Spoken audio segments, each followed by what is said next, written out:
أعوذ بالله من الشيطان الرجيم. بسم الله الرحمن الرحيم. الحمد لله والصلاة والسلام على رسول الله وعلى آله وصحبه ومن والاه وبعد. All praises due to Allah.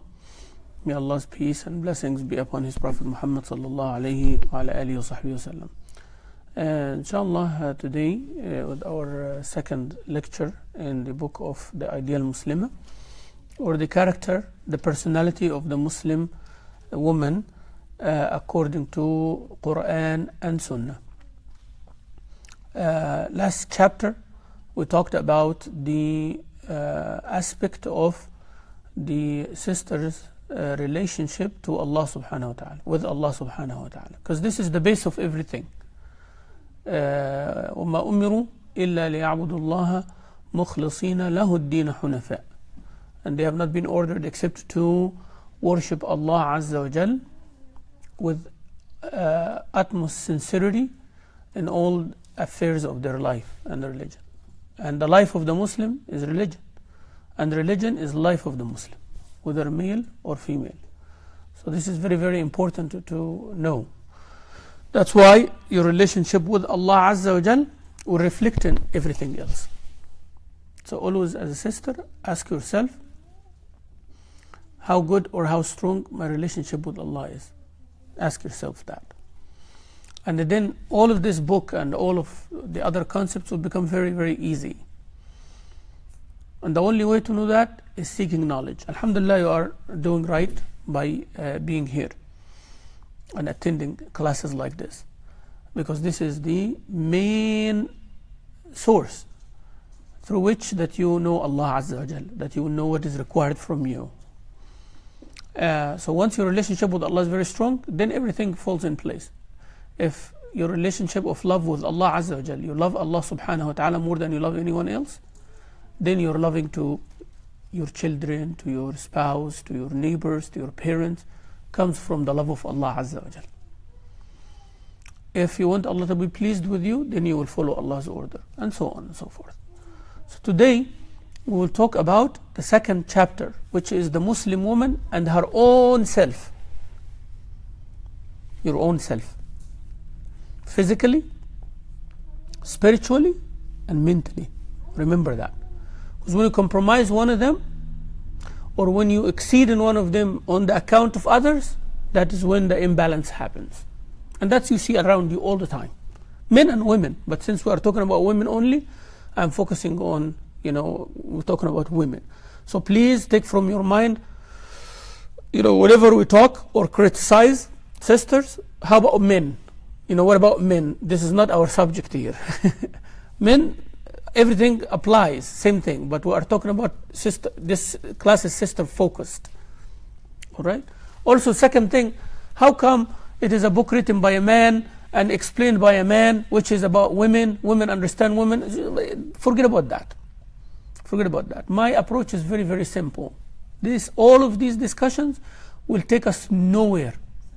Because it did not take us anywhere in the past 10, 15, 20 years, these discussions, and social media and Facebook and the discussion and feminist, not feminist, this and that, did not take us anywhere.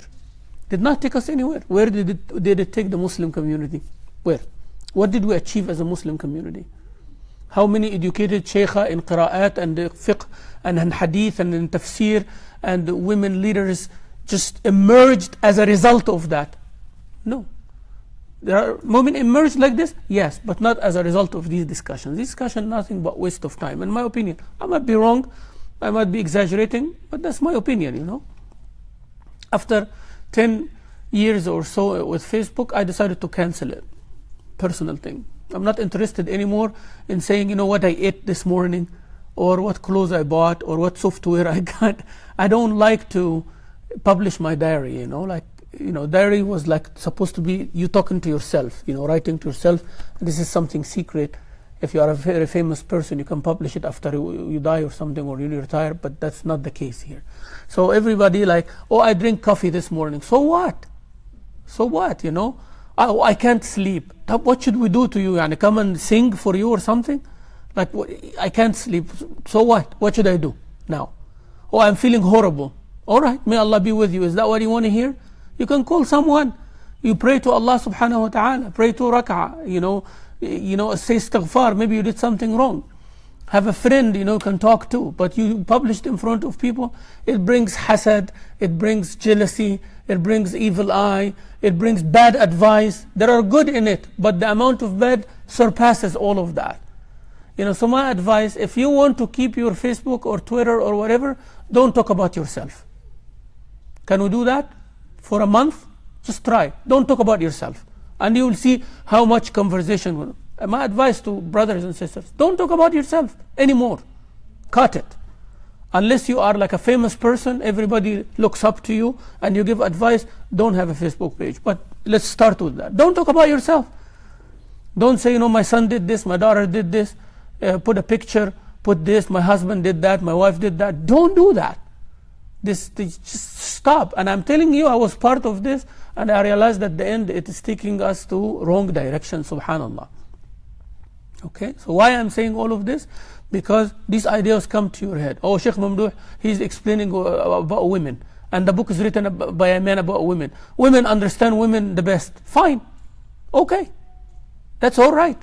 Find a book written by women and bring a sister to explain it, and let's see how good it comes, If I find someone better, alhamdulillah, everybody can do whatever effort. So my advice at the end, listen, and whatever you like, do it.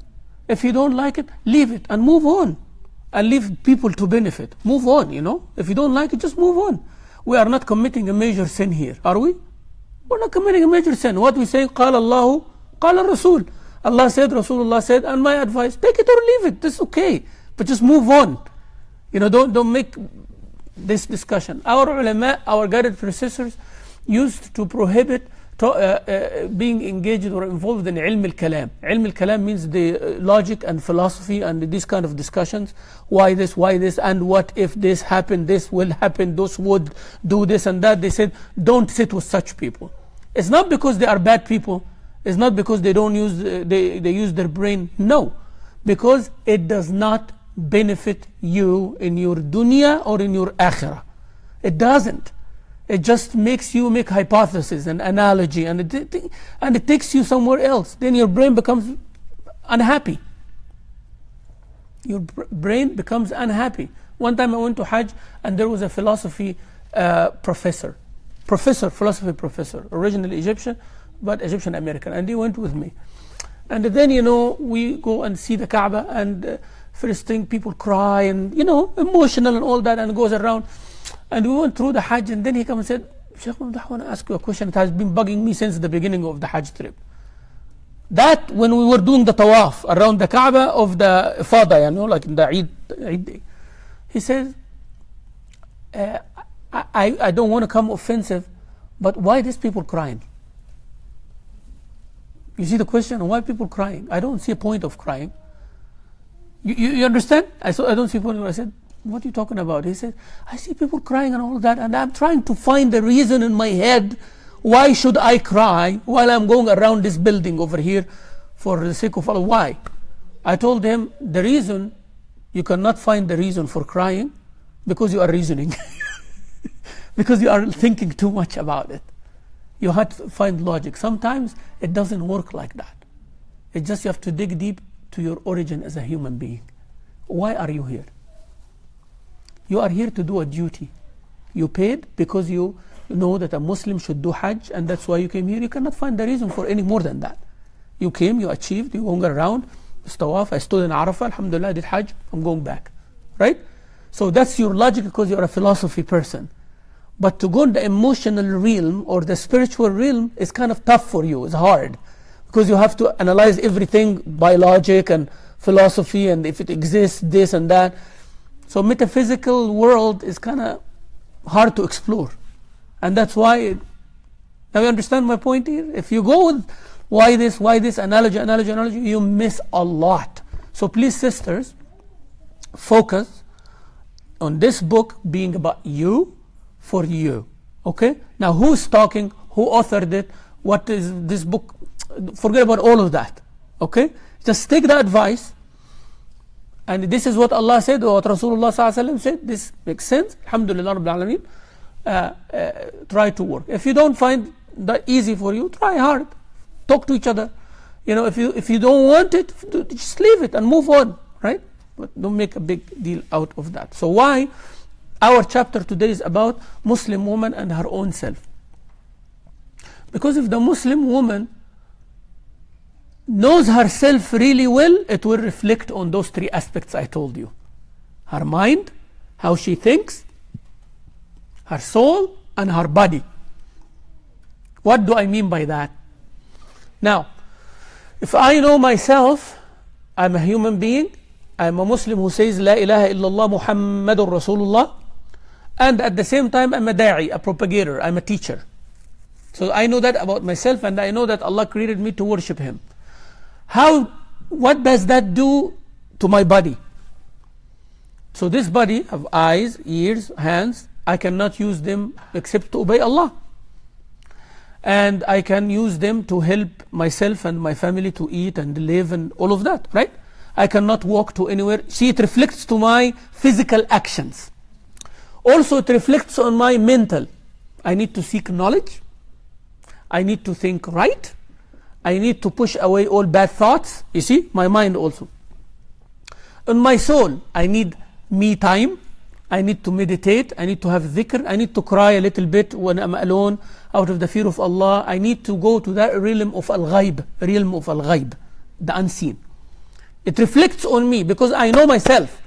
Now the problem you see around you, because most of the people don't know who they are. Ask yourself, who am I?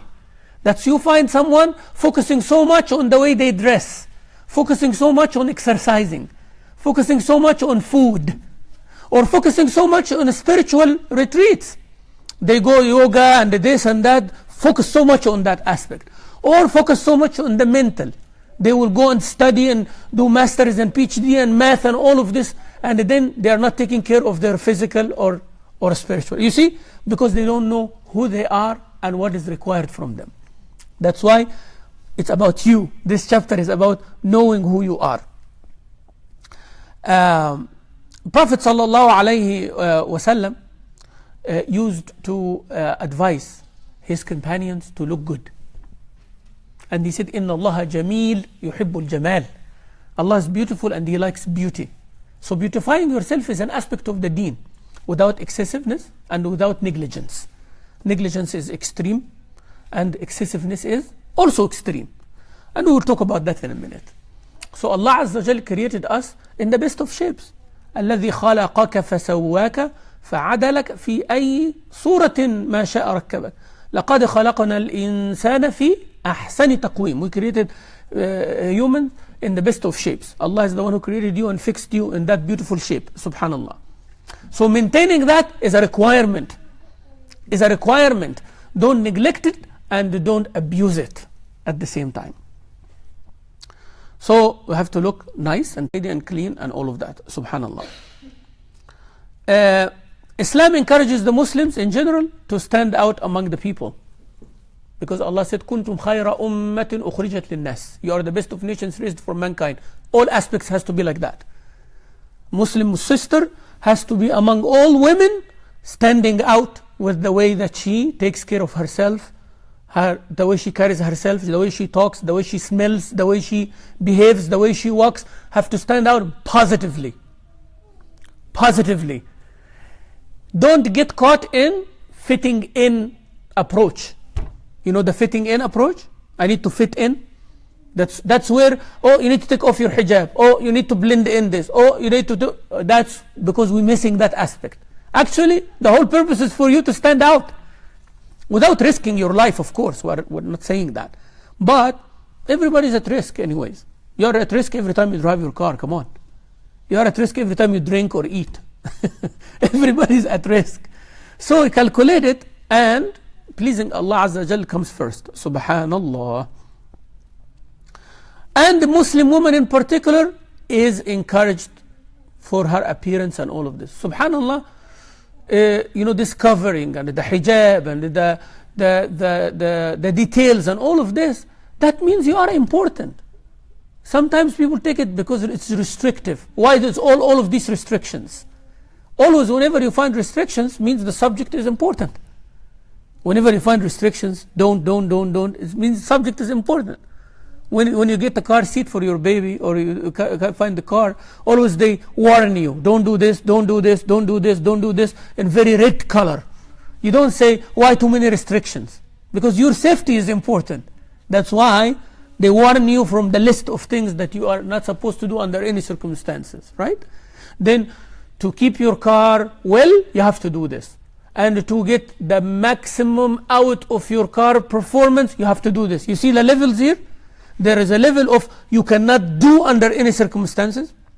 There is the level of better not to do. There is the level of you should do such and such. And then there is the level of to be better, you get to do such and such. Then there is the level of higher performance requires from you such and such. And so on and so forth. Same thing for you. Don't take it from restriction point of view. This is the minimum to be a good Muslimah in the clothing. And this that you should not do under any circumstances. This is the minimum that you should have. More than that, it makes you better, it makes you more chaste, it makes you this, it makes you that, until you reach the top. And nobody can tell you, you must be at the top, and nobody should tell you, it is okay to be in the bottom. Shouldn't listen to either one. Someone tells you, you have to wear niqab at all times under any circumstances, otherwise you are sinful. Don't listen to that. And if someone tells you, it's okay, have to modern hijab, you play around with it, don't listen to that either. Okay? So always maintain the middle ground. Muslim woman understands herself very well. If she understands herself, she will understand her family, her surroundings, what is required from her, how to take care of herself, and so on. Inner nature is very important as much as the external one. The outer and the inner, external and internal, the overt versus covert, all of these, this means inside and outside, is very important. Many of our sisters, as many of our men, but I'm talking about sisters as we agreed, right? Many of our sisters take care so much of their inner self and abandon their looks outside. And they think this is being better, not interested in the dunya and all of that. Whether they are outside or at their home. That's not required. That's not right. You don't have to go smell bad outside, smell sweat or onion or anything like that, or cooking and stuff like this, and go outside, Who said that you have to do this to be a good Muslimah? At the same time, you cannot exaggerate in the makeup and all of this and the dress and, bling bling, like they say, and go outside so everybody looks at you. And if they don't look at you, you are not happy. You measure your success with the way that you look by how much attraction, how many people you attracted. That's haram, subhanallah. If this is in your heart, you're wrong.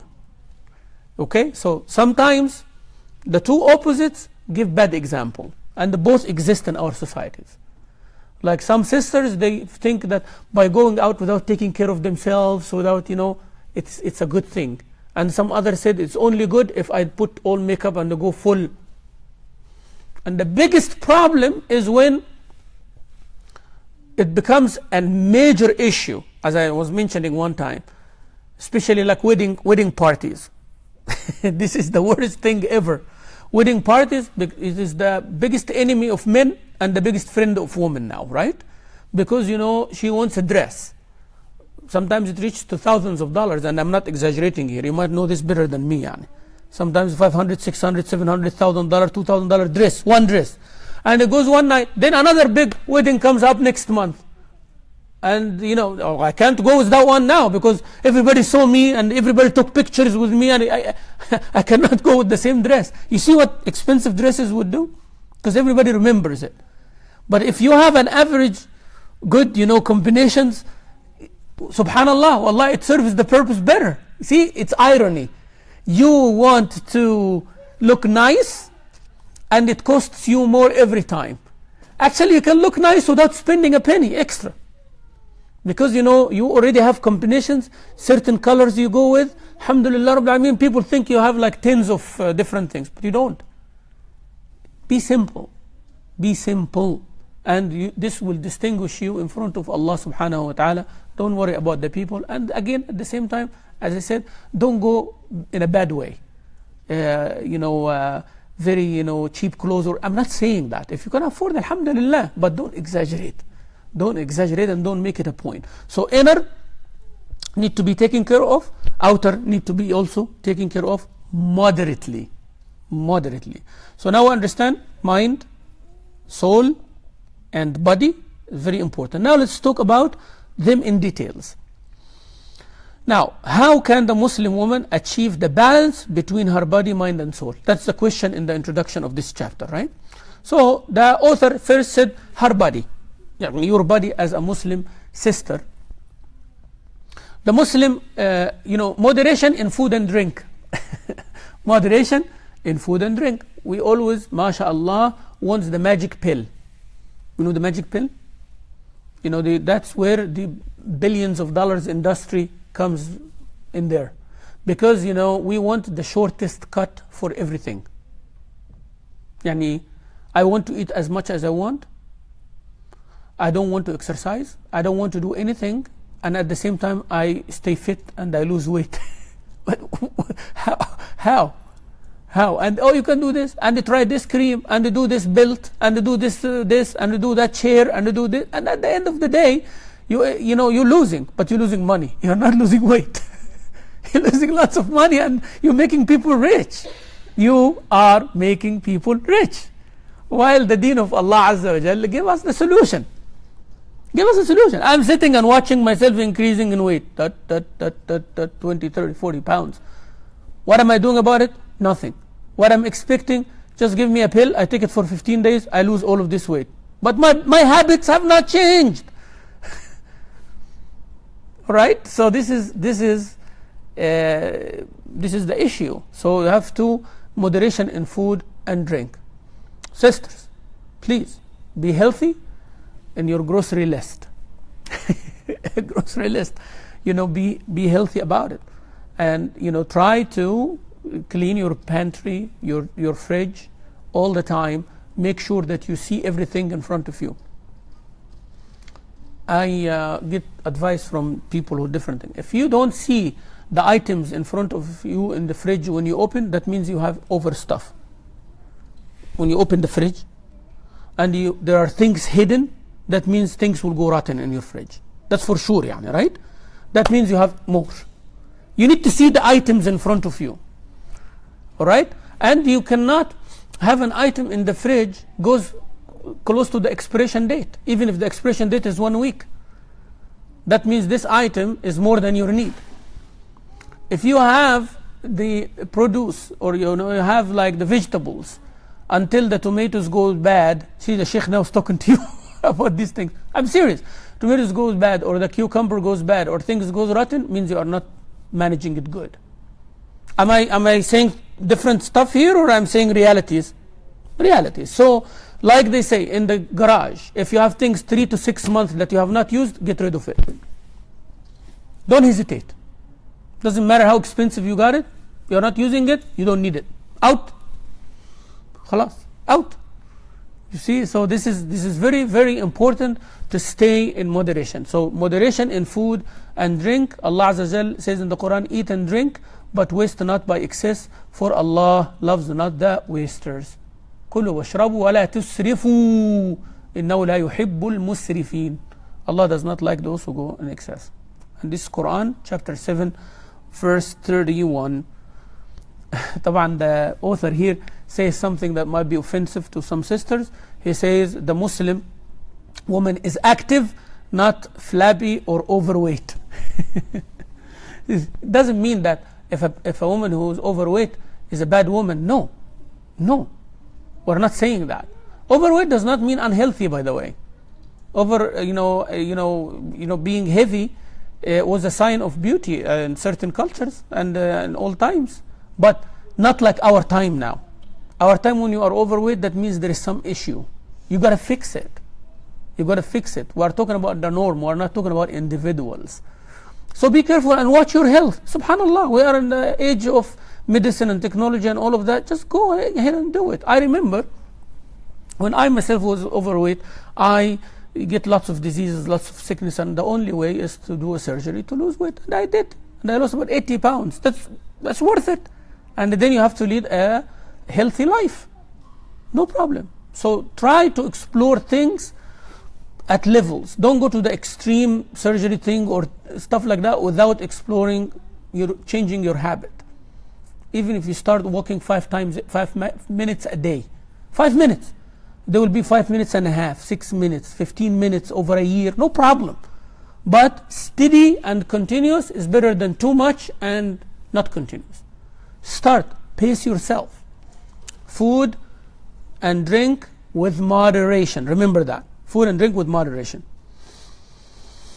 Now, Rasul Sallallahu Alaihi Wasallam said the worst vessel that a human being fills is their stomach. Okay? She exercises regularly. So the woman exercises regularly. Exercise, you don't have to have a gym membership. If you do, for women only, alhamdulillah, wonderful, amazing. Avoid the fitna, avoid the mixed gyms and all of that if you can. Good. But continue exercising, explore. And exercise can be as simple as doing it at your home, convenience of your home. You're using your own weight. There are exercises that you do 7 minutes a day, 10 minutes a day. There are, these free apps and free things that will help you. But remember the magic rule: continuous, persistent, constant. That's the whole thing. They tell you this exercise and that exercise with the weight, with the rope, with the elastic, with the body, with the push-ups, with the sit-ups. All of them are good. Right? As long as you do them what? Constantly and continue it on a long term. If you do that, everything will give you the result. Like they say martial arts. Oh, this one, mixed martial arts. No, it's boxing is better. Oh, karate is better. Kung fu is better. Internal this better. In my opinion, any martial art is good as long as you master it. You master it and become good at it, is good. It's the best. Because you mastered it. It is the best for you because you mastered it. Right? What are the odds that you're going to meet another master fighting with him in the street? The odd is that you work in a movie with Jackie Chan, right? You go act in a movie with those action guys. That's when you're going to fight with the master, right? But other than that, so what is the whole point of this is better and that is better? If you want to make a career out of it, that's another story, right? But it is making you fit, disciplining your mind. This is the whole idea of learning fighting styles. Discipline your mind, discipline your body, being fit. So any exercise is good as long as you continue and you are persistent and you are getting the benefit out of it. Make sense? So don't listen to anybody telling you, run. No. Swimming is better. No. Doing push-up is better. Oh, you have to go to the gym is better. Don't listen to that. I'm just telling you, don't listen to that. Ask any doctor. He will tell you, eat healthy and exert some effort 15-20 minutes a day. That's work in your backyard. Walk up the stairs. Have a speedometer or whatever they call it and make 10,000 steps every day. You're good. Alright, so don't listen to people who tell you this exercise is better than exercise. Just be active. Her body and clothes are clean. Allahu Akbar. We teach our children, but sometimes we forget about ourselves. Right? It's very, very important. Very important. Teach your daughters when they're young, and again I'm talking about females, and that doesn't mean I'm abandoning males. I'll keep repeating that, okay? So we're talking about females only. Teach your daughter from young age that they have to take showers every day if you can. Clean themselves. Keep deodorant with them. Their hijab look nice. There is no spots. When they go to school and they exercise, teach them how to wash their clothes when they come, right? So don't dress something which is already smelling sweaty and stuff like that. It causes them psychological problems with their friends in the school. Right? So these are the things, it escalates to become bigger stuff without you knowing. Okay? So they have to organize their closet. This is for the underwear. This is for the cotton. This is for that. This is for hijabs. This is for the socks. And you have to make your kids know the meaning of cleanliness. Cleanliness. The body smells good. Excess hair, take rid of it. And the hijab. My face looks nice. My mouth smells good. My teeth good. Dental hygiene. Personal hygiene. All of these things very important. It is just beyond the physical aspect. It is a state of mind. It makes you feel uncomfortable if you are unclean or smelly or anything around you unclean. Then it becomes clean society. Clean person, clean family, clean society. That's why you go to Malaysia or go to Turkey, you find their masajid clean. No way to find the carpet smelling. I tried. I went to Turkey, stayed there for like 3 weeks one time. I went to masajid in corners, in very odd places, trying to find the carpet that smells sweat or feet or something like that. Couldn't find one. Why? Because it's a personal thing for everyone, that to smell good and clean. And the masjid is the house of Allah, should be cleaner than my own house. You see?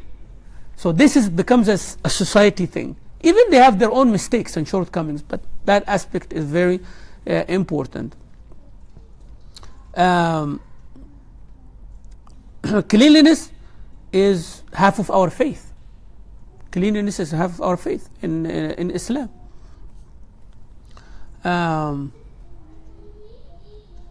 The Prophet ﷺ one time saw a man wearing dirty clothes, and he said, could this person not find anything with which to wash his clothes?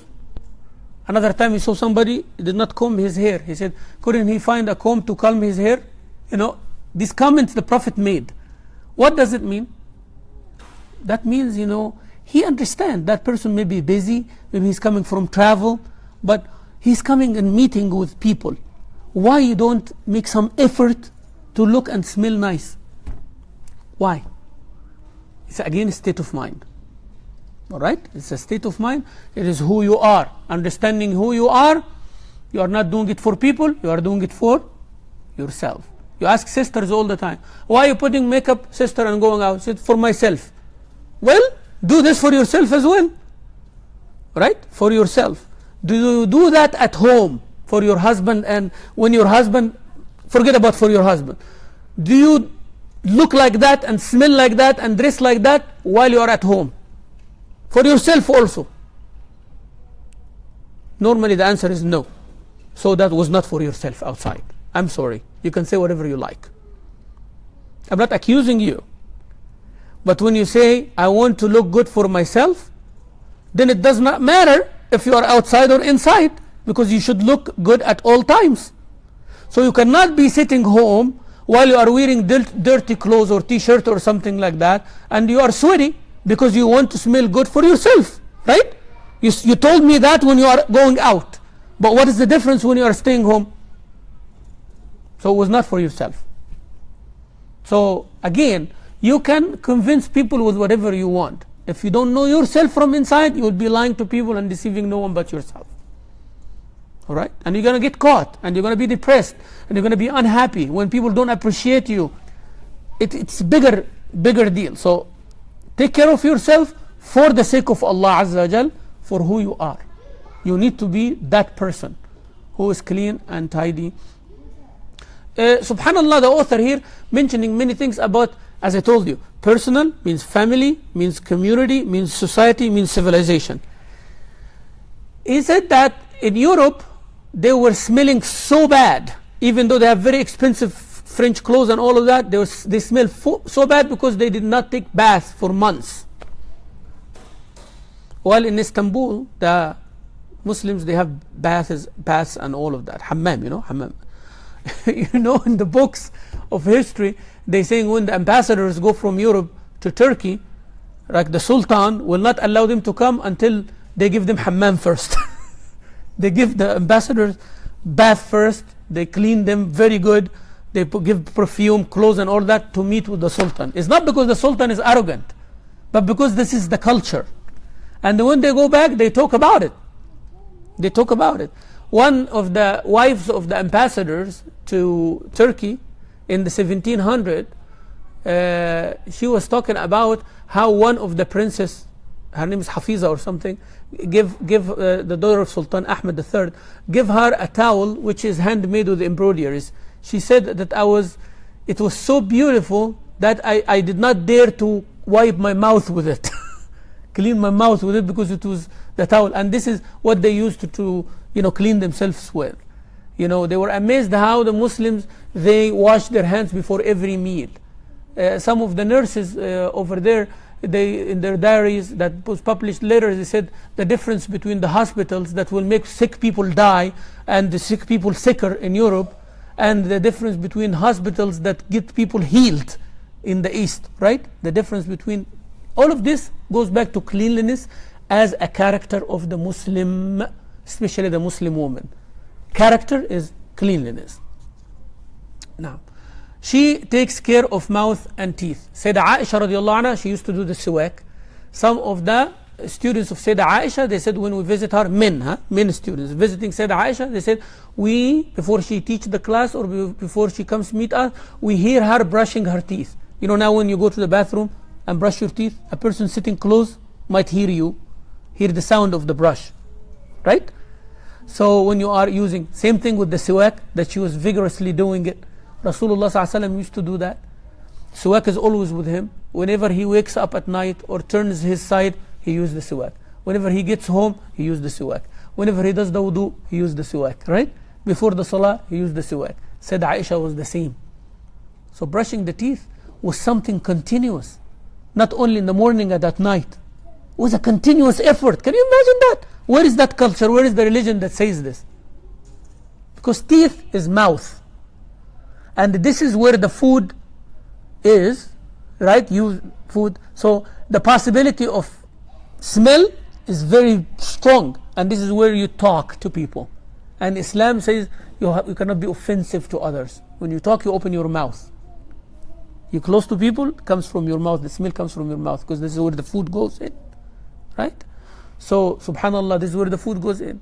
And where the food comes out, we also have to clean ourselves and wash and all of that. You see, the amazing religion, when you think about it, you see how it wants you to be clean, literally clean at all times. Literally clean. And when you respond to the call of nature, you have to go in a certain place, you have to clean yourself, now you have to flush, you have to make the bathroom clean, smells good, and all of these things. It goes beyond just the culture. It goes beyond how it is represented, subhanallah. She takes care of her hair. Muslim woman takes care of her hair as well. Now, hijab is not the easy way out not to take care of your hair. Because some women, they will put hijab on, it's less work for my hair. Less work for my hair. No, Allah gave you that hair as a sign of beauty in front of your husband and in front of your children, in front of your mahram. Take care of it, appreciate the ni'mah of Allah subhanahu wa ta'ala. That's why it is haram on woman to shave her hair like the man. It's haram on you to shave your hair like a man, right? So this hair is a blessing of Allah and you have to take care of it. Rasul sallallahu alayhi wa sallam said, whoever has hair, let him or her look after it properly. من كانت له جمة فليكرمها أو كما قال صلى الله عليه وسلم. Whoever have long hair, let them take care of it. And the Rasul sallallahu alayhi wa sallam used to put duhn, يعني the oil on his hair, used to put misk, used to comb it and all of that. So Rasulullah sallallahu alaihi wasallam is a role model for both men and women, unless there is certain things only for men. Okay, so he used to let his hair down sallallahu alaihi wasallam and takes care of it. Now, good appearance. It's very, very important. And as I said, don't exaggerate. A group of the companions of the Prophet ﷺ were waiting at the door for him. So he prepared to go out to meet them. There was a vessel of water in the house, and he peered into it, smoothing his beard and his hair. Aisha radiallahu anha said, I asked him, O Messenger of Allah, even you do this? He said, yes. When a man goes out to meet his brothers, let him prepare himself properly, for Allah is beautiful and loves beauty. Yani Prophet ﷺ was going meeting outside. You know, sometimes you wet your and you do your eyebrows and you do it. Rasulullah ﷺ did this when he was going out very fast, and he finds some water there, so he took some water and he fixes his beard and his hair and all that. So Aisha said, even you do this? He said, of course. I'm going to meet my brothers, so Allah is beautiful and He likes beauty. See, being presentable with the least of means that you have. But don't exaggerate. 5 minutes I'll be there, and we end up 45 minutes doing the makeup and the eyeliner and the foundation and all of these kind of things. Me knowing these things, that means someone exaggerating somewhere. If I know these kind of things, then, that knowledge I shouldn't have. That knowledge. But once I have that knowledge, means, what it means. But, I know I'm going to get in trouble today. But that's the whole idea. Allah subhanahu wa ta'ala said those who when they spend are not extravagant and not niggardly, but hold a just balance between those extremes. وَالَّذِينَ إِذَا أَنفَقُوا لَمْ يُسْرِفُوا وَلَمْ يَقْتُرُوا وَكَانَ بَيْنَ ذَلِكَ قَوَامًا. They are in the middle, subhanallah. Islam wants you and all the people who represent become presentable and clean and tidy and nice. When you read the chapter, you will find many of the examples how Rasulullah sallallahu alaihi wasallam did this. Sahaba followed and all of that. One day they say, this is understanding, the author here said, adopted by the Sahaba and those who followed them sincerely. Therefore, Imam Abu Hanifa, one of the great four Imams, actually the first of the greatest four Imams, always took care to dress well and to ensure that he smelled clean and fresh, and urged others to do likewise. One day he met a man who used to attend his circle, who was dressed in scuffy clothing, not well. He took him to one side and offered him 1,000 dirham, with which to smarten himself up, look nice. The man told him, I have money, I don't need this. Abu Hanifa admonished him, and he said, have you not heard the hadith? Allah loves to see the signs of his gift on his servants. إِنَّ اللَّهَ يُحِبُّ أَنْ يَرَى أَثَرَ نِعْمَتِهِ عَلَى عَبْدِهِ. So you have to change yourself and not appear offensive to your friends. You see what we mean here? So even the sheikh is offering his student some money. He said, go look good, dress better. He said, no, I don't need the money. So what I'm saying, you're abandoning looking good. It does not give you a better piety level. Actually, piety can be with you looking good, feeling fresh, feeling nice, dressing nice. So that's very, very important. If a person cannot afford, that's another issue. But fitrah is being clean. So if you can afford, don't wait until your shoes is torn. Don't wear a abaya or a hijab or something like that, that's stitched or something like that. Even sometimes you get to the level of you have few things, but insist on wearing one, right? And it looks bad and bad and bad and bad, and it becomes a state in the heart that you abandon looking good, right? Get out of that. Get out of that and get to the habit of looking good, especially when you can afford it. Muslim woman does not go to extremes of beautification or make a wanton display of herself. As I told you, Allah knows your intention. It does not matter now if somebody telling you you are showing off and you keep denying. It's not about the fight, who wins and who loses. You're the only one who knows what are you doing and why are you doing it. Let's focus on that. How about this? We're not going to talk about your intention, but you're the only one who knows your intention. Ask yourself, am I really doing this for myself, or I'm doing it for Allah's sake? If you're doing it for Allah's sake, is this what Allah asked you to do? Is this excessive or not? Are you attracting whom should not be attracted or not? Ask yourself these questions, and you're the best one to answer. You are the best one to answer. If you are in a working place and you raise desire among people by the way you dress or the way you talk, you will be asked about each and every person Yawm al-Qiyamah. Wallahi, you will be asked about each and every person Yawm al-Qiyamah. I swear to Allah. They will be asked about looking at you, but you will be asked because you caused them to look at you. It goes both ways, right? Don't listen to this bad, corrupted logic. TV, it's freedom. You have the remote in your hand, turn it off. Why you watch this thing, right? This does not absolve you from responsibility. You cannot put it on the TV and I'm not supposed to look at it. Both ways, okay? But don't say that I can dress whatever revealing the way I look and the man has to respect himself and don't look at me. No, man will be asked why he looked at you being revealed like this, and you will be asked why you revealed like this. So it goes both ways. I hope you understand this point, my sisters. Alright? وَلَا تَزِرُ وَزِرَةٌ وِزْرَ أُخْرَى. You will be asked why you are dressed improperly. That's number one. The man will be asked why you look at the woman who's dressed improperly. Even she's dressed improperly, are not supposed to look. Right? But you will be asked extra why you dressed improperly. Why you dressed improperly? Because you caused someone. So because of you, someone disobeyed Allah. So you will be accounted why you disobeyed Allah, and you will be accounted for leading someone to disobey Allah. Because Rasulullah ﷺ said, whoever does a good deed, they will be rewarded for doing it, and they will be rewarded for every single person following them in doing it till Yawm al-Qiyamah. If you do something good that affected others, you will be rewarded for each and every one. So it is only fair if you do something bad that affected people, you will be also accounted for it till Yawm al-Qiyamah. Is that what you want? Is that what you want? You know, if a woman is dressed improperly or revealing or something, and it can be in hijab also revealing, you know. It doesn't mean, it can be hijab tight clothes, or hijab that shows the color of the hair, or hijab that shows the size of the body, or etc. You know what I'm talking about better than me. Like I don't have to talk about that. But I'm talking from a man's perspective. A woman wearing niqab, it does not mean that she's chaste and pure and all of that. It can be revealing too, in a certain way. It can be very attractive as well, in a certain way. And women do that intentionally sometimes. It becomes like a pride thing, people are behind you. This is not good. This is animalistic.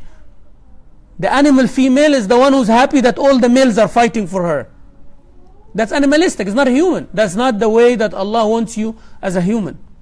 You have to be better than that. That's not who you are. That's not who you are. We're talking about women not to be a sexual object, not to be physical. But the women are doing that, being physical and being this to entice. Don't do that then. Right? Be better than that. You are a respected human being. You have mind. You can give a lot better than this to society.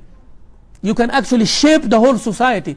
Don't confine yourself to being physical and beauty and makeup and all of that. You are actually doing the same thing that you are blaming the society for accusing you with, or looking at you with. You are giving them the tools to do that. So it is, when you understand who you are, we deal with you based on that. So blame is shared. How I look down upon women or confine them to physical aspect only, that's how women look at themselves and understand and focus on which aspect. If you moderate in that, I respect you the same way. If every time I see my sister dressed properly and all of that, I put my eye down and I talk to her with respect. If every time she approaches me properly, I approach her more properly, and we step away and have our boundaries. Okay? So nobody will transgress if you are not allowing, except if they are transgressors by nature. Then they will be punished for that. So don't make a display of yourself.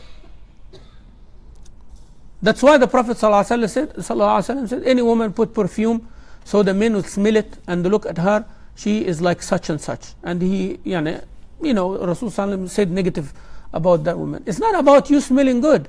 Islam is not against that. But what did it cause? It caused men to look at you. It caused men to feel your presence and think about this kind of, oh, woman smells like that. Oh, how does she smell at home? How does she look? What is under that garment? You are raising too many things. I'm very blunt because this is what goes in the mind of the men. Alright? If this is what you want, that's even a bigger musibah, If that's exactly what you want, why you put perfume outside, that's exactly proves the Prophet's point.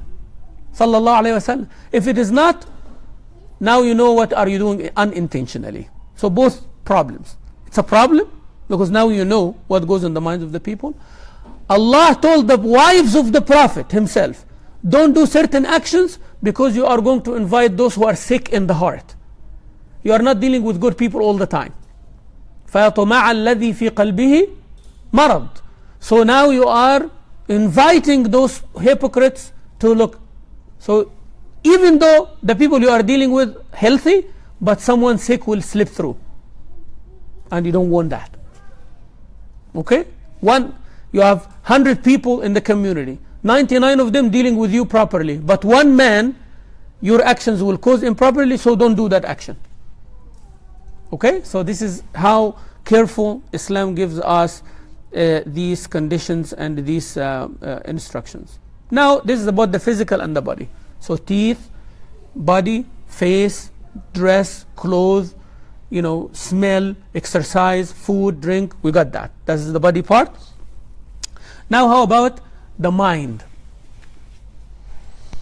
How the sister take care of her mind? She takes care of her mind by pursuing knowledge. By pursuing knowledge. Sayyidah Aisha radiallahu anha, she always asked Rasulullah sallallahu alayhi wa sallam. She did not say, oh, I am the wife of the Prophet. Everything comes to me, like da da da da da. And subhanallah, I'm going to say that, wal ajr ala Allah, yani.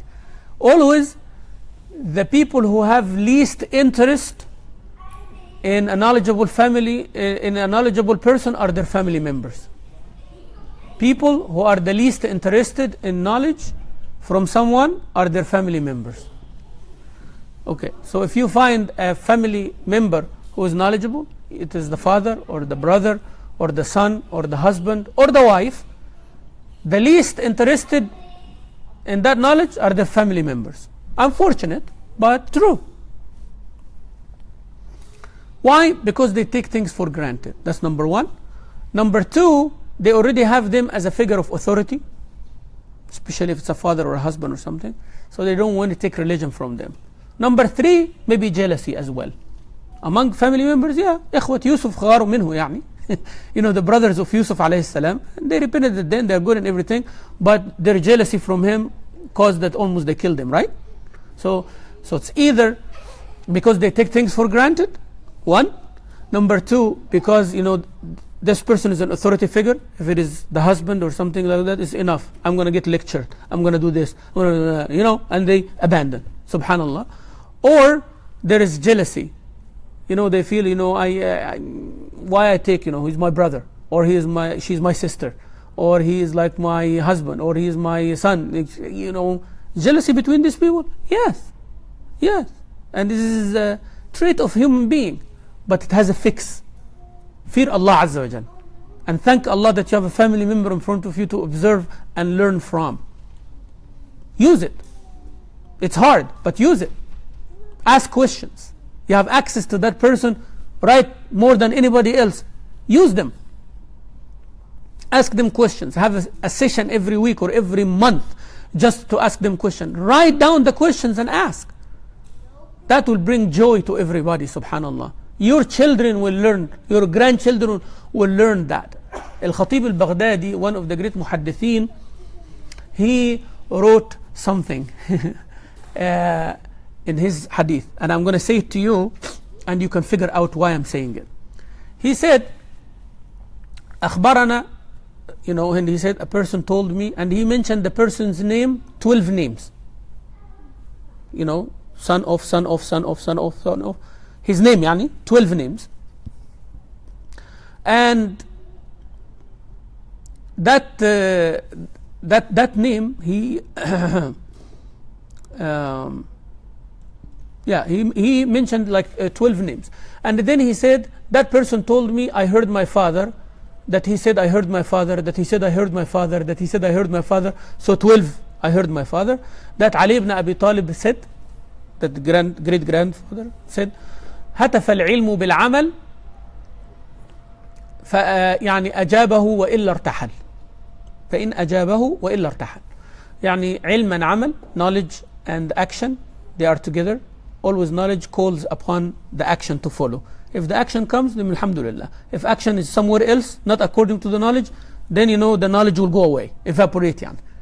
Why he said that? He could have said, Khatib al-Baghdadi said, Ali ibn Abi Talib said, and he gave it to you, right? But he's trying to make a point here. What is the point? That how knowledge goes from a father to a son, right? For 12 generations. He could have said that person said and finish. But he's saying Abi, Abi, Abi, حدثنا Abi, سمعت Abi, سمعت Abi, سمعت Abi, means I hear my father. That is where he is trying to prove a point. Because that person knows that with that knowledge, my action is, I have to make sure it's in my family. And then it goes to your children and grandchildren, because they see you. And it keeps going. So a real pious, righteous person, knowledgeable person is concerned. Who is going to carry what I have after I leave and depart from this world? They are eager. And the rest of the family members should be eager also. If that person goes away today or depart, where is that knowledge? We have it within our family. If he dies today, who is going to replace that person? I was so hurt one time when I started pursuing the knowledge of Quran and the science of Quran like a decade ago. And then, one time when I'm reciting with one of my sheikhs in Medina, in the Haram of the Prophet ﷺ, used to go there and learn from that sheikh. He passed away, may Allah have mercy on his soul. And I'm sitting with the sheikh, and I, first time I recited with him, he said, okay, you come again, and I started reciting. Then he said, where are you from? I told him, I'm from Egypt. He said, I know from Egypt. I'm from Egypt, you're from Egypt. But which part of Egypt? So I told him, I'm from that district. He said, which town? I told him the name of the town. He said, which village? Yeah. So I told him the village. He said, oh, you are from the village of such and such sheikh. I told him, yeah, I know this man. Do you know him? He said, do I know him? You don't know him? He's one of the greatest ulama of the science of Quran. And this was a friend of my father. The name, friend of my father. I used to see this man. My father told him, Assalamu alaikum. He said, Alaikum salam. They chat together. And, sometimes I see him sitting in the grocery store, sitting and reading in some material and stuff like this. And I don't know what does he do. And my father said, oh, he's teaching in Ma'ad al-Qira'at, the Qira'at Institute. He's teaching in that, and he goes to Saudi and all of that. Then I told him he's a knowledgeable person. He said, yeah, he's one of the few people who have this specific thing. If you have a chance, go learn from him. Now you see, all my life I'm raised looking at this guy in front of me, but I don't know who he is.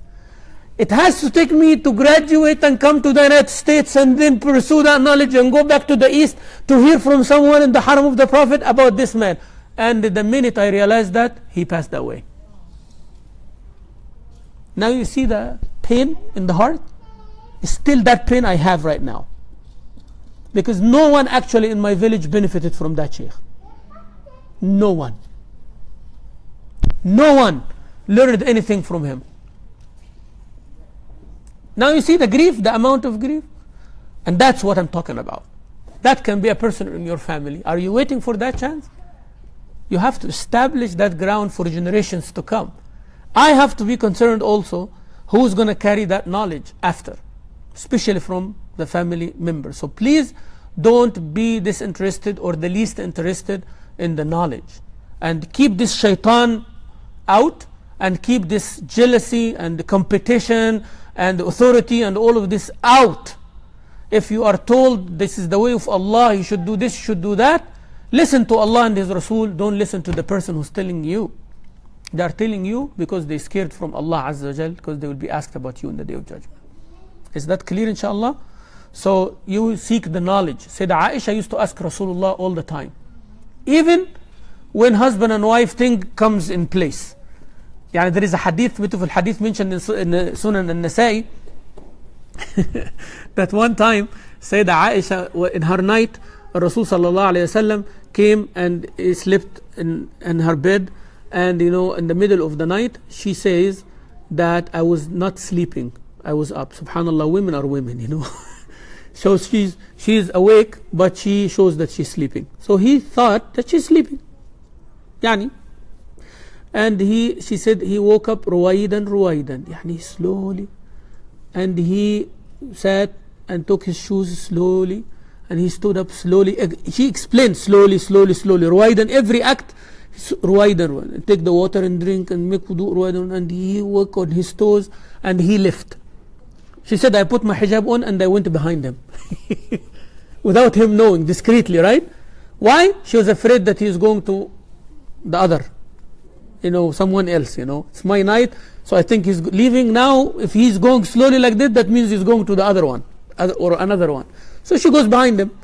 So she said, I found him leaving the whole place and going toward Baqi', toward the graveyard, right?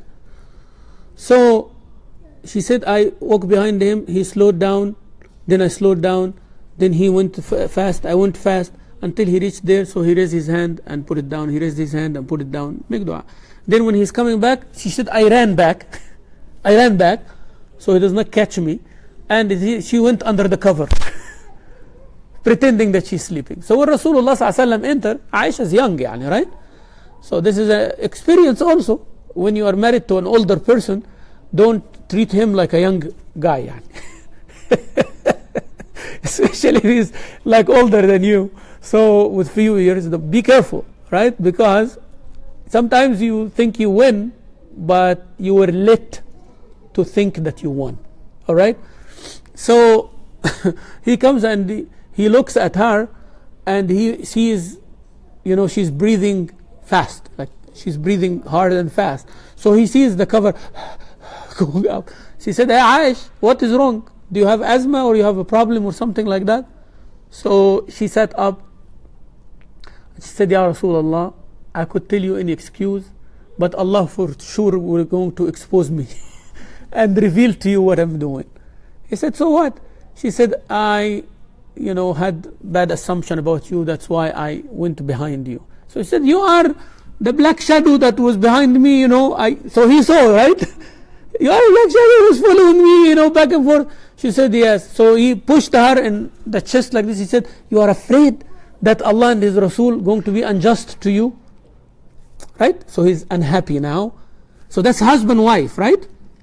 But she said, Aisha, very intelligent and smart.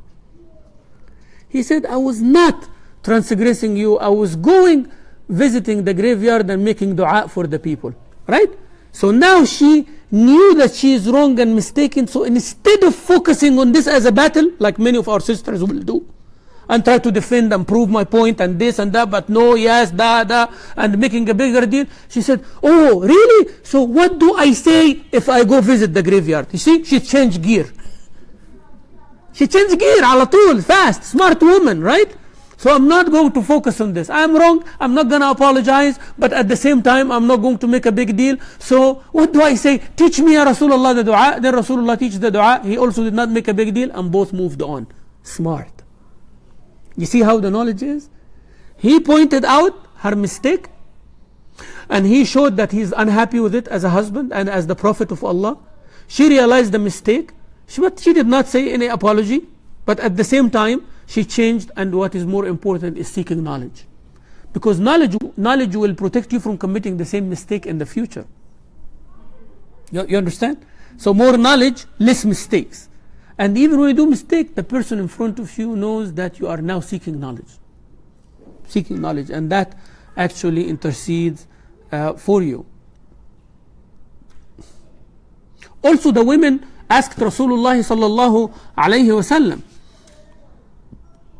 Asked Rasulullah sallallahu alayhi wasallam the high value that has been placed on seeking knowledge.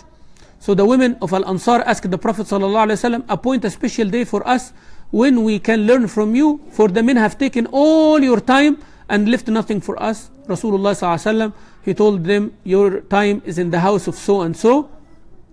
So he came to them at that place and taught them there. So Rasulullah sallallahu alayhi wasallam, the women said, Ya Rasulullah, غَلَبَنَا عَلَيْكَ الرِّجَالِ فَاجْعَلْ لَنَا يَوْمًا.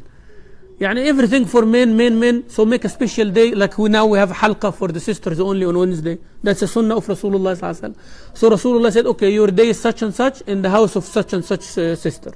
So he goes in that day, and all of them gather and do it. So this is a sunnah of Rasulullah. But that shows the importance of seeking knowledge. And the tabi'een, Sahaba and tabi'een used to go and ask Sayyida Aisha radiallahu anha. Even they used to ask her about private things. How Rasulullah does the ghusl, how Rasulullah used to do this, and she used to teach the Muslim ummah radiyallahu anha. May Allah be pleased with her. What the Muslim woman needs to know, you need to know what are the rights and the duties of the woman upon her parents, upon her husband, upon her children, upon her employer, upon the Muslim community, when she is a daughter, when she is a divorced woman, when she is married, when she is a widow. She needs to know her rights and duties. Also, you need to know your limitations. There are limitations. Sky is the limit, is not applicable at all times. Sky is the limit, not applicable. Sometimes this door is the limit. This door of the masjid is the limit for certain things. You agree or not? The door of your bedroom is the limit for certain things. You agree or not? The ceiling or the roof of your house is the limit for certain things. So sky is the limit, it applies in certain things, but the roof of your house is the limit sometimes. The bedroom is the limit sometimes for certain acts or certain subjects to be discussed or certain actions. Bedroom is the limit. Your husband is the limit. Your children is the limit. Your family is the limit. Muslim community is the limit. There are limits. There are certain things, sky is the limit. Yes, it's applicable. But don't take it without limitations. So you have to know this. That's why we're studying this, to know our limits. So know your rights and duties, but also know your limitations. Know the limitations. Limitation in everything, by the way. I have limitations, you have limitations. I have limitation in teaching you this class. You have limitations in teaching this class. Look at the distance between us when we are studying. Right? If brothers are there, I can make a circle and I can sit in the middle. One brother is close to me, my knee can be touching his thigh from here, but I cannot do that with the sisters, can I? No, there are limitations. There are limitations. I can joke with brothers in a certain way, but I cannot do that with sisters. Limitations. I have to be dressed and you have to be dressed in a certain way. Limitations. Okay? So I have to know these limitations. What I can share with you, you can share with me, limitations. Yeah. Subhanallah. طبعا there are many examples. I want you to read especially that section because it's very important. The Muslim woman is not superstitious, and this is among women is more than men, and it gets abused and women get exploited big time every day because women are emotional. عندهم عاطفة شديدة يعني. So somebody said, oh, maybe you have magic, black magic done to you. Oh my God. You spend a year to convince her, otherwise she'll not be convinced. But it took one word only. I read Ruqya, I said, my sister, you have a big problem. Allahu Akbar. I read this ayah and I saw your reaction. Somebody did, black magic jadoo on you. Khalas. She's convinced. But now if I say, Alhamdulillah, you are zailful, you are good, Alhamdulillah, there is no problem for you. Not convinced. She goes to another sheikh and another sheikh and another sheikh, trying to find the sheikh who tell her, yes, black magic. Superstitious. You see, that's weakness in faith. So, Muslim woman, not superstitious. Trust Allah. Trust Allah subhanahu wa ta'ala. And from experience, the best ruqyah is the one that you do to yourself. The best protection is the one you do to yourself, or the one that for piety and righteousness does to you. That's next. But don't go to people who are known for superstition or known for their artificial things, and they want to charge you lots of money and they want to do this and do that. There is doubt about it. Your heart doesn't feel good about it. So avoid being superstitious and don't go to fortune tellers.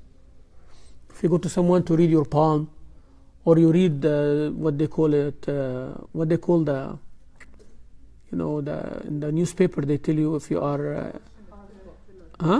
horoscopes. That's haram to read that. Haram to read that. If a person goes to a fortune teller, their salah is not accepted for 40 days. Just going there. If they believe them, they commit kufr والعياذ بالله. من أتى عرافا فصدقه فقد كفر بما أنزل على محمد. Whoever comes to a fortune teller and believe what they said, they just committed kufr, disbelieve in what was revealed to Prophet Muhammad sallallahu alaihi wasallam. But whoever comes to Arraf, لا تقبل منه صلاة 40 يوما. Your salah will not be accepted for 40 days, and you have to do the salah. So be careful. Be careful. Why? Because you mistrust Allah now, and you feel that you have access to the unseen. That's bad. That violates the contract of servitude to Allah Azza wa Jal. It violates it. That's being superstitious. She never stops reading and studying. Make a routine, my sisters.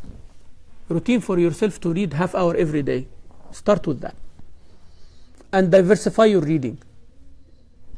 My advice to you, read 4 days or 5 days a week. One day is your favorite topic, favorite subject that you like. And make this like the recess. Make it like in the middle or after other subjects. One subject, you read the tafsir of Quran one day, half hour every week. The hadith, half hour every week. And the fiqh, half hour every week. Reading, huh? You can listen to lectures, but read and underline the things that you don't, because this will open the questions and answers and attending halaqas, and it will open the window for you. Choose the subjects that's favorite to you. Or just focus on tafsir of Quran. He said, this year I'm going to focus on the tafsir of the Quran. Or I'm going to focus on akhlaq, morals. Or I'm going to focus on the behavior. I'm going to focus on the hadith, like a book of Riyadh al-Salihin, or fiqh, I'll read fiqh al-Sunnah. Or I'll read the tafsir ibn Kathir. Just give yourself a project to read half hour a day. And then put your favorite subject as the recess. Okay, so you are tired from this, or you feel like your brain started spinning, read your favorite subject. Internal design, decoration, gardening, travel, these kind of things. Oh, it's okay. Read in that. You like to read non-fiction, you like to read something, that's okay. As long as you are not reading anything haram. Right? So read that and diversify your reading. At the end of the year, you find that you read a lot and it adds to you. And you'll see the change. You will see the change. Not only you'll see, but people around you will notice the change. When you start to, when you read that, even your vocabulary, you will start finding your children and the people around you using certain vocab. And when you look deep, you find that they learn it from you. But you are not feeling it yourself. You are not feeling it yourself, but you actually mentioned it in front of them. But they started coming back at you, because kids, you mirror the adults. So people around you will feel that, and they will see it over time. So never stop reading and studying. So we agreed now, like half hour, 3 or 4 times a week, and read your favorite subject, plus a specific subject. Also study. Studying is different from reading. Studying means now you are going to cross-reference it, you're going to take notes, like this class, right? You're going to discuss with others, you're going to look at other books talking about that subject. That's studying now. Listening to audio lectures, so now you're going deeper. That's why don't distract yourself with many things. Focus, sisters, on a project. Focus on a project. You study Adiyal Muslimah, make this your subject for the 12 weeks that we talked about. Don't distract yourself by other things. Okay? So we talked about food and drink in moderation. Why you don't make this like a topic on the side? To talk about the best diet and exercise and all of that, and develop and try things and share with other sisters what works for you, right? So, and try to make like some record your notes on this diet and present. If some sisters, if a sister is good with exercise and diet and all of that, write your own experience and give it to other sisters. Try it on yourself first for 6 weeks or 12 weeks or something like that, and then share it with others. Said, I'm going to make that course for you.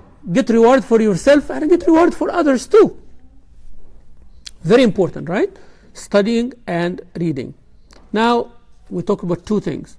Your body and your mind. Your body, we talked about, personal hygiene, dental hygiene, how you look, how you smell, how you beautify yourself and all of that. Then and exercise and food and drink. We talk about mind, about the knowledge, not to be superstitious, learn, read and study, right? Now about the soul. She performs acts of worship regularly and purifies her soul. The acts of worship purifies you. Because if you ask yourself logically, what is the point of praying 5 times a day, going up and down, ruku' and sujood and all of that? I go to the gym and do more than this. Right? But the whole point is not about the physical aspect. This is you are obeying at a certain time, in a certain way, in a certain place, facing certain direction. That's the whole idea. You go to the army, one of the main lessons, the sergeant or the drill sergeant said, go dig a hole. And after that he said, put it back. And in the morning he said, dig it again. If they ask why, they violated the contract. Right? But that's for when the war comes and he says, let's attack, they attack. Let's move, they move. Let's withdraw, they withdraw. You see, it becomes a nature. So Salah teaches you that if I know that the Jama'ah, the line has to be straight, I have to follow the Imam. If I'm the Imam, I'm responsible. This place has to be clean. I have to face that Qibla. That teaches you discipline. So you become, if you look at it like that, it teaches you how to be good in your employment and all of these kind of things. So the acts of worship purify your soul. Those who fear Allah, when a thought of evil from shaitan assaults them, bring Allah remembrance. When lo, they see all right. الذين إن الذين اتقوا إذا مسهم طائف من الشيطان تذكروا فإذا هم مبصرون. يعني those who are pious and righteous, whenever shaitan touches them with the thought, they become alert to it. She keeps company with righteous people and join religious gatherings. MashaAllah. That's a very important one. Some of the guided professors say, show me who's your friend, I'll tell you who you are. Show me who are your friends, I'll tell you who you are. If always you are attracting the wrong people, there's something wrong about you. I'm sorry, but that's the truth. If you only your experience and your encounters are with the wrong people, that means you are doing something wrong. Or you are doing something so right and you are in the wrong place. But that's kind of rare, So be careful of whom you associate yourself with. Whom you associate yourself with.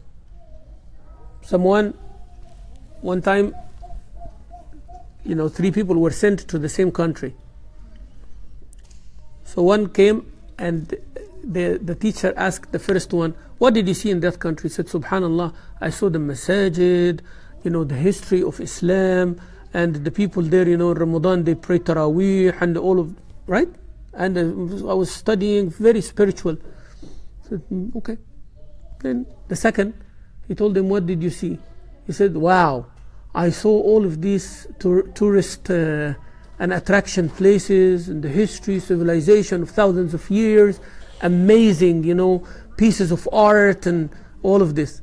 And the third one, he said, man, everywhere I go, there was a nightclub and people are drinking and the women are dressed like that and people speak foul language and people stay in the street for a long time at night and people smoke hookah and people do that. I said, okay. All of them went to the same place, right? But each one has an idea, so they started looking at certain aspect. And when you associate yourself with this, you become identifying. This is what you identify with, and that's what you start looking. Right? So a man enters a gathering or a woman enters a gathering, each one started being attracted to what they think, and it affects them. So be careful also whom you associate yourself with. Always be in the suhbah of salihin, righteous and pious. It will affect you. Put your child in the playground with people who listening to their parents. They will start listening to you. Kids who are naughty and jumping and their parents are not correcting them, even if your child knows discipline, they will start behaving like the other kids. Sah? Go to a playground and you teach your kids, okay, we are going to stay for 5 minutes only, and before you do anything, come and tell me. So they go, Mom, can I go on the swing? You said, yes, go on the swing. But the other kid goes from this to the swing without saying anything. After 5 minutes, you'll find that your kid is trying also to same thing. Oh, they are doing it, why shouldn't I do the same? Alright? Now, reverse it. If your child like that and you put them among the kids, that they take their toys and put it in the box and they do this, they start telling each other. Kids start correcting each other. Oh, you should not do that. It's not right. Let's do this. Kids affect each other as well. Adults the same. We are all humans. So be careful whom you associate yourself with. It's like a mirror for you. mirror for you. She frequently repeats dua and supplications described in hadith. Always her relationship with Allah is very strong, spiritual. The dua. Oh Allah, forgive me, forgive my sins, fix my deeds, define my goal. Ya Allah, don't deviate my heart after you guided it. This is dua from Quran and Sunnah. Same, like the dua for leaving the house, you make the dua. For going to the masjid, there is a dua. There is a nice book, Fortress of the Muslim. It gives you the dua, Hisn al-Muslim. Gives you there is an app also, you can download it. It gives you the dua for everything. When you see rain or hear the thunder, that's the dua. Before you go to the marketplace, that's the dua. Before you sleep, that's the dua. So even if you have to look every time, until inshallah you develop the habit, you memorize that, you become connected with Allah at all times. So your soul is in the right place, your mind will be in the right place, your body will be in the right place. So this brings us to the end of this chapter. So it's very important, my sisters, that you have that balance, strike that balance between the body, the mind, and the soul. The body, the mind, and the soul. Summary: the sister, she knows who she is. When you know who you are, you have the right inner state of mind and soul. You know who you are. I'm a Muslimah, Muslim female. I'm a servant of Allah. Yes, no less than a man. I'm a human being. Allah created me to worship Him. Allah gave me certain functions to worship Him. It is different from the man, but it's all for the wisdom that Allah knows and for my own good. Once you know this about yourself, it becomes easy on you to accept. If you don't know that about yourself, you become busy with other things. Why this man has the money and I don't have it? Why this person is now I'm actually don't know who am I. Okay, but why Allah gave me the knowledge and He did not give anyone else? Same thing, same question. Instead of asking why you don't have, ask about why you have. Right? So Allah Azza wa Jal did not give me the money, but He gave me something else. What should I do about it? So once the sister knows who she is, and she's a servant of Allah, Allah created you the way you are, this is the best way for you. Now the question is, what should I do to please Allah Azza wa Jal? Once you reach to that, then everything falls in place. Take care of your body. Internal state is right. Then the way you think will be right. Seek the knowledge. And you don't argue so much without any necessity or need. And you read and you study. Your body, you exercise, you eat and drink moderately, you look beautiful without excessiveness, you smell good, you talk good. So all of these very important things. And your soul, you do your worship, you connect with Allah, you do the tahajjud, you fast, you give sadaqah. It doesn't mean you have to be rich. Sadaqah can be $1 every month. But sadaqah, make it a habit that you give. Not take and take and take. No, you give. As I said, even $1 a month. Make it a point. The first Jum'ah of every month, I'm going to put $1. We all can do better. I'm just giving you an example. But that's a habit. And put it in your child's hand and tell them, give sadaqah. That's a concept. We're going to have a solar eclipse on the 20th or 19th or something like that. Give sadaqah. Do the dua, come for the salah, make it a habit. Sadaqah, repent to Allah subhanahu wa ta'ala. So it's very important. The balance of the Muslim sister, balance in her life, mind, body, and soul. And may Allah subhanahu wa ta'ala make us among those who listen and follow the best of what they listen to. If you have inshallah any comment or question, I am open for your comments inshallah Rabbil Alameen. تفضل. Mentioned that maintaining women should stand out positively and be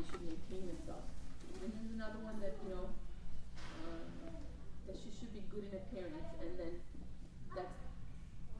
So I was just wondering, like, if let's say, for example, if she's maintaining her body, she's looking good because that's part of the deal, and then when you go to a wedding, and then you dress also. So you were saying something about not being a display.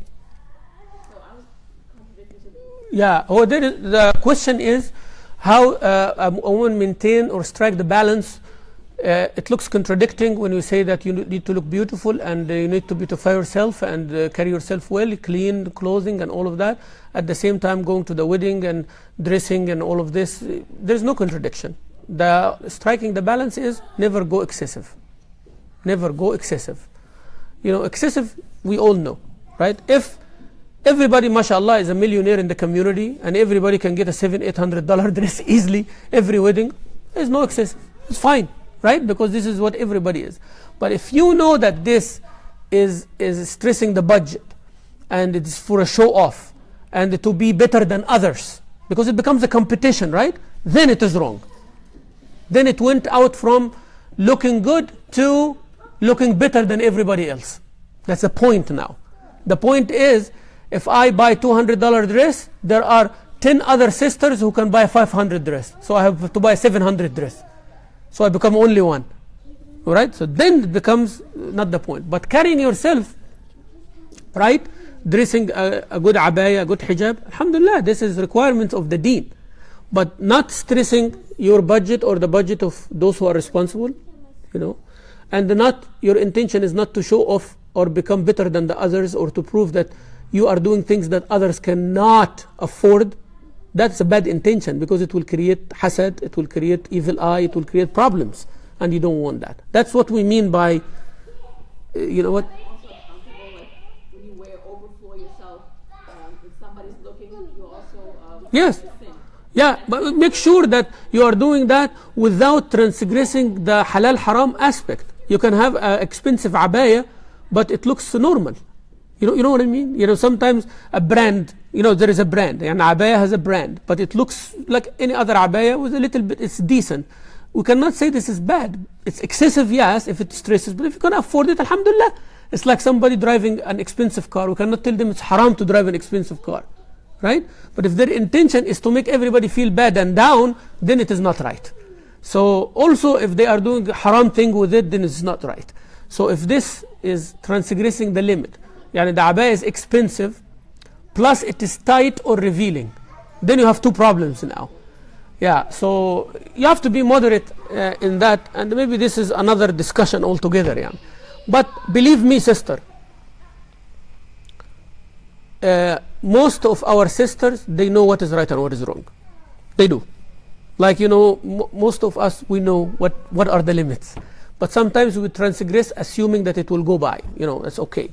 But this leads to a bigger problem, that transgressing more and more and more, and over time, you find the sister started on a good note and ending up on a bad one 10 years later. And that I saw by myself. You find someone dressing in a certain way, and in 10-15 years, the complete opposite of what they started. Because, compromising continues, it doesn't stop. While, attaining levels of piety, it takes long time to achieve small things. But giving up, it takes short time to achieve lots of things. You understand? So getting off of duties or rights, easy. But attaining more and more piety and righteousness levels, hard. It takes you 10 years to take, if you have a scale from 1 to 10, to reach to 3. But it takes you 1 year to go from 10 to 3. From 10 to 3, maybe take 1 year only.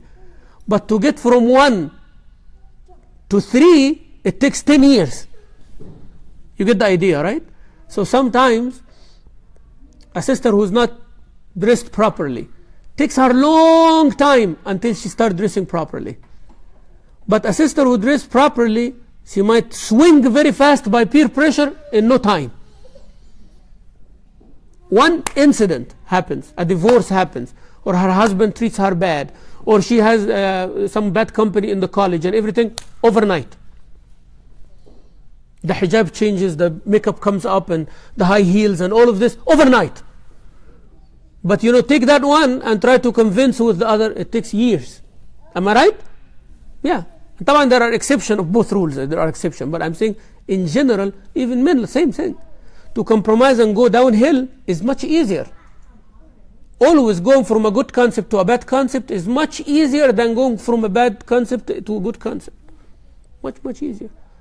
Trust can be violated in no time, but to gain it, it takes years. It's easy to abandon the ways of Allah Azza wa Jal. It's easy to be disobedient. But it's very, very hard to be obedient and know your own limitations. Okay? It's very easy to judge everything according to your desire, but it's very, very hard to go back and say, I'm wrong. Very hard. No. Anybody else? No. Yes, there is also responsibility for each and every one of us to teach our kids the knowledge. Weekend school, after school, on your family level, on the community level, because of the stories I mentioned to you about the 12 generation, hadith and all that. Yes? I'm doing another just about, and then they had a WhatsApp, somebody was sending saying, like, if a woman gets married and she changes her name to her husband's name, that's haram. So, the cool? Yes. If, let's say, that woman changes, she did not know about it, and if it is true, how does she go about fixing that? Yeah, that's a good question, which is changing your name to the name of your husband instead of your maiden name. That's not an Islamic tradition. And if you look at it from the religious perspective, the name that you carry, last name, should be the name of your father, right? Your biological father, not anyone biological father. So this is the tradition of the West. This is a non-Muslim tradition to carry the name of someone else. If you did it without knowledge, then try your best to get to the maiden name, and this is not a big deal. You can finish that in a week.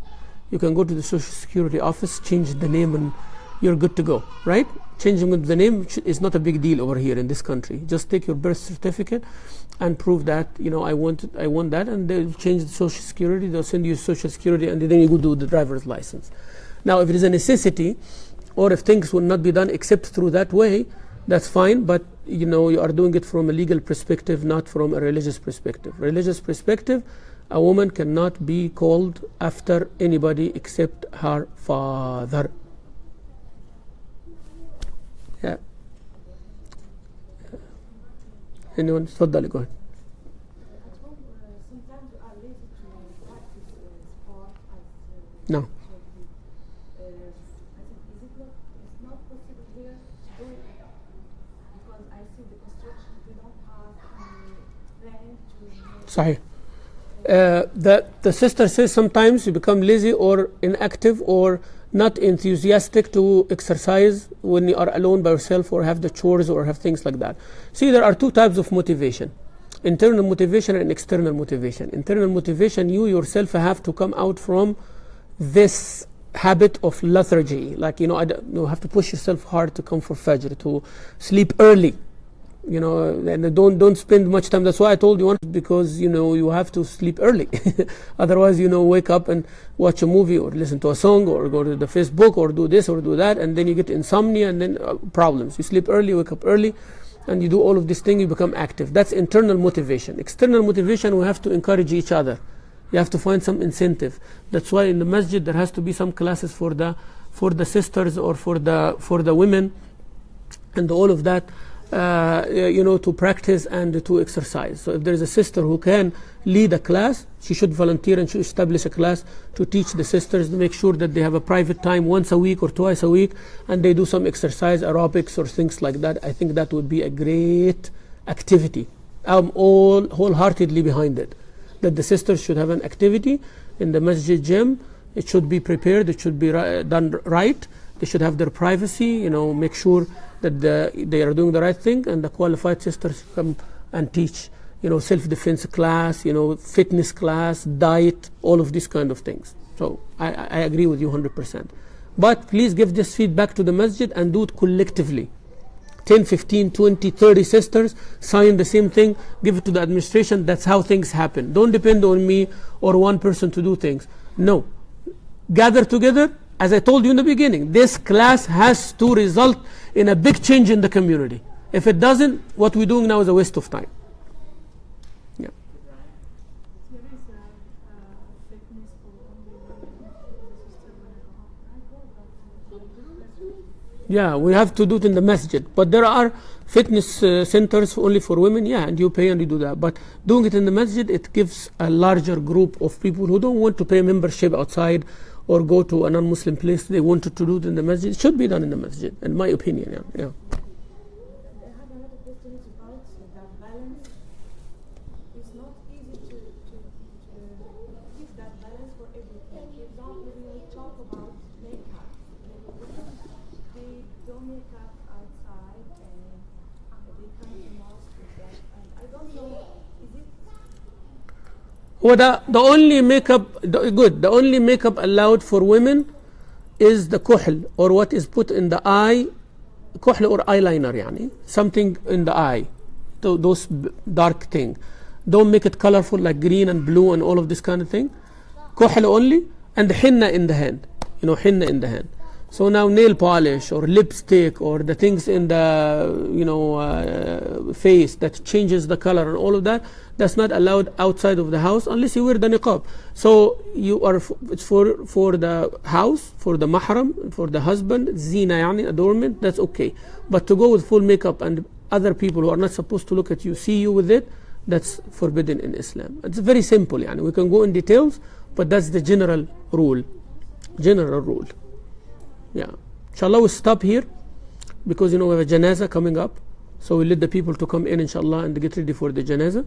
In a half hour, we'll pray Salatul Dhuhr. And then, inshallah, we'll pray the janazah prayer. So we'll stop here today, inshallah. And please, if you have any comments or anything, send it to the email group. And they will forward it to me, inshallah, and I will reply to them.